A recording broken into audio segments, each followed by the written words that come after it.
Þá ætlum við að halda áfram í föstudagsþættinum sem við tökum að þessu sinni hérna upp í menningarhúsinu Bergi á Dalvík og það auðvitað fiskidagurinn sem á athygli okkar alla þennan daginn, þennan föstudaginn og ég er búin að fá til mín fólk sem í björgunarsveitinni. Þú vinnur hjá Marel og þið ætlaði að bjóða upp á fiskisúpu. Hvað heima hjá okkur? Já.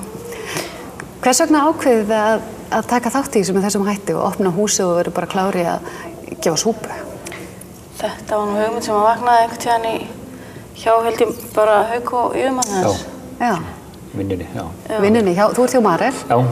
Tengist náttúrulega sjávarútveginum. Og Marel styrkir fiskdaginn, þannig að þetta svona lág saman. Þannig að þið voru að spjalla og segja bara, jæja, ætlar þú ekki að græja fiskisúpu?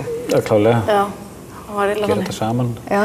Efnið kemur sunnan og við svona græjum þetta og já. Leggjum til bílskurinn og planið og þau komið mér á efni og súpu og annað. Já.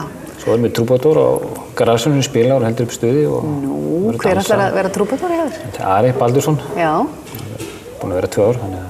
Fyrrverandi starfsmaður Marel. Já. Hann verður með okkur áfram. Þannig að þetta Marel-partíið hjá ykkur. Klálega. Já.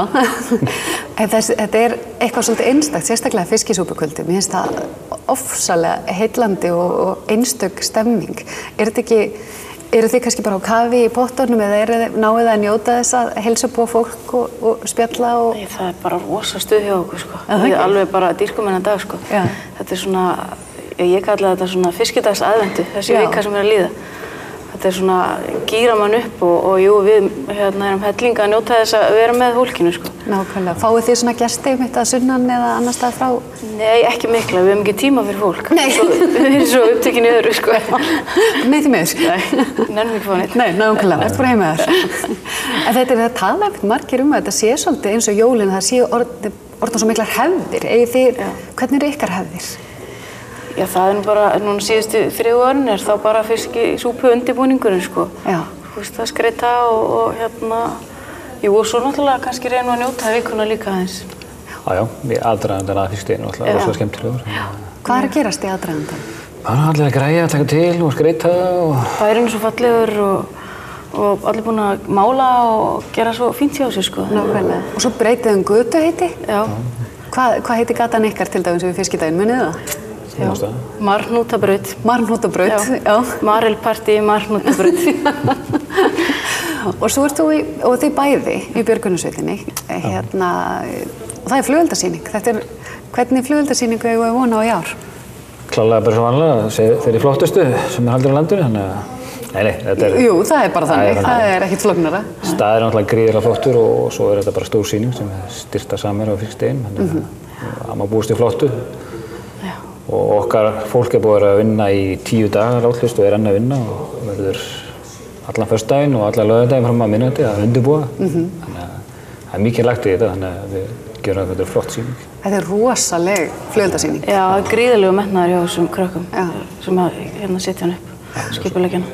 Það er eiginlega dásalegt, ég hef nú verið svo ofta á þessari flugeldasýningu að sjá líka bara andlitin á fólkinu. Það er allir bara...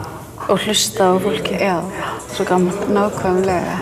Og þannig að þið þarf að undirbúa svona, þetta hlýtur líka þá að vera hættulegt, svo ég spyrir nú kjánulega. Já, klálega, við hugsum mikið öryggsatriði, við erum mjög mikið, sérstaklega, við erum alltaf svona að bæta það að gefa í og kaupa dýrari búnað og öryggisbúr og þráðlausa búnað að fara frá sprengjunum og við erum að þróa þetta alltaf núna, sko, að geta tryggt öryggi ennþá betur. Og svo alltaf þurfum við að tryggja öryggi að varðandi sjúkrabíla og slökkviliðsbíla til að geta komist að okkur. Það er eftir verið með 20.000 manns í bænum og höfnina fulla fólki á bílum, þannig að það er mörg að huga. Þannig að við erum með umferðarstjórnu líka og samstarf við slökkviliðið og heilsugæsluna og sjúkrahúsið og þannig að það er margt í þessu. Er einhver dalvíkingur sem er ekki með?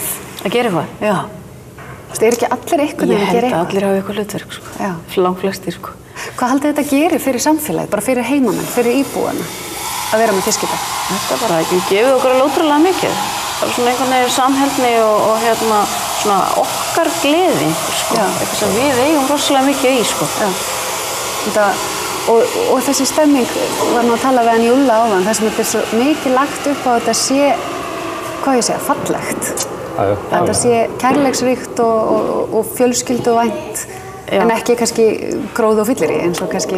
Akkurat, gleðin bara við völd, sko, alveg út í gegn. Líka náttúrulega fagmennskan virðist vera í fyrir rúmi til þess að hjá Júlla og öllu plani og líka hjá okkur. Ég meina, menn alltaf reyna að gera betur og betur og vera, betur undirbúnir undir þetta. Nákvæmlega, 15 ár.